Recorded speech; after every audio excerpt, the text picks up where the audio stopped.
Hey everyone, welcome back to our channel. Today, we're diving into a serious yet fascinating topic. 7 signs you are in a cult. Cults can be dangerous, and it's important to recognize the signs. Because if we can't laugh, then we'd all just be, well, in a cult. But seriously, folks, understanding the signs of a cult can help you protect yourself and your loved ones. So, let's get started. Have you ever noticed how cults always seem to have this way of alienating their members from their families and friends? It's like they want to keep you all to themselves. Think about it. When you're surrounded by people who love and care about you, they're more likely to notice if something seems fishy, right? But when you're isolated, cut off from those outside voices of reason, it's easier to get swept up in whatever the group is selling. You start to question your own judgment, your own instincts. And that, my friends, is exactly what cult leaders want. They want you doubting yourself, relying on them for all the answers. It's classic manipulation, but often done so subtly that you don't even realize it's happening. Remember, true friends and family will never try to isolate you or control your life. Okay, let's talk about leaders. Now, I'm all for a good leader. Someone who inspires you to be your best self. But there's a big difference between a leader and well, let's just call them a cult leader extraordinaire. These folks, they don't just want your admiration. They crave your absolute, unquestioning devotion. Questioning things is healthy. It's how we learn and grow. When you're not allowed to question the leader, to challenge their ideas, you're basically giving up your own critical thinking skills. And that's when things can get really dangerous.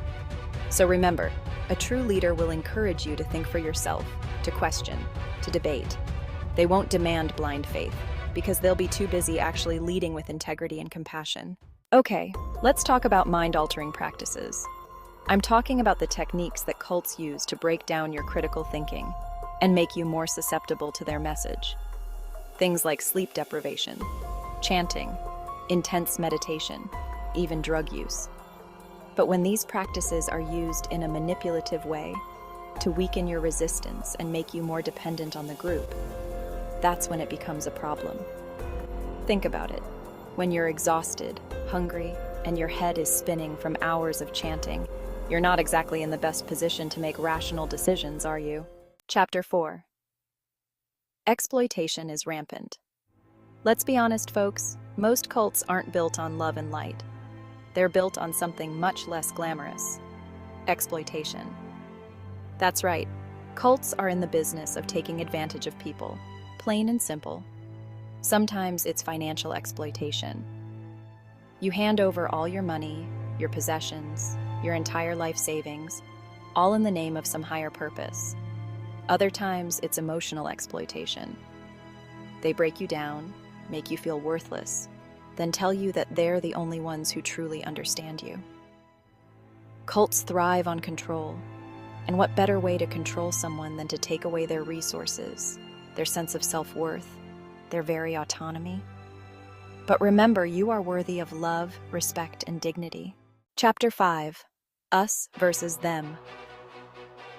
You know that feeling when you're watching a movie and the villain is like, "It's us against the world?" Yeah. That's the vibe cults are going for. They want their members to believe that they're the chosen ones, the enlightened few, and everyone else is just, well, clueless. They create this us versus them mentality, where anyone outside the group is seen as a threat, a danger to their way of life. This kind of thinking is incredibly dangerous. It creates division, distrust, and fear. It makes it harder to connect with people who don't share your beliefs, and it makes it easier to justify harmful actions against them. And here's the thing about cults. They love to play the victim. They'll say they're being persecuted, misunderstood, that the outside world is trying to silence them. But in reality, they're the ones who are isolating themselves, cutting themselves off from anyone who doesn't buy into their ideology. Remember, a healthy community embraces diversity of thought. Chapter 6. Trapped by fear. Let's talk about fear, folks. Because if there's one thing cults are good at, it's instilling fear in their members. Fear of leaving, fear of the outside world, fear of eternal damnation. You name it. They've probably used it as a tactic. They might tell you that if you leave the group, you'll be cursed, that your family will be harmed, or that you'll never find happiness outside their walls. They might threaten to expose your deepest secrets, to shame you publicly, or even to physically harm you. This kind of fear-mongering is incredibly effective. But here's the thing about fear. It thrives in darkness.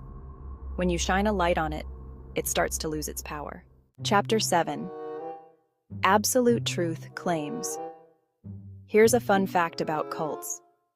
They absolutely, positively, without a doubt, know the absolute truth. About everything.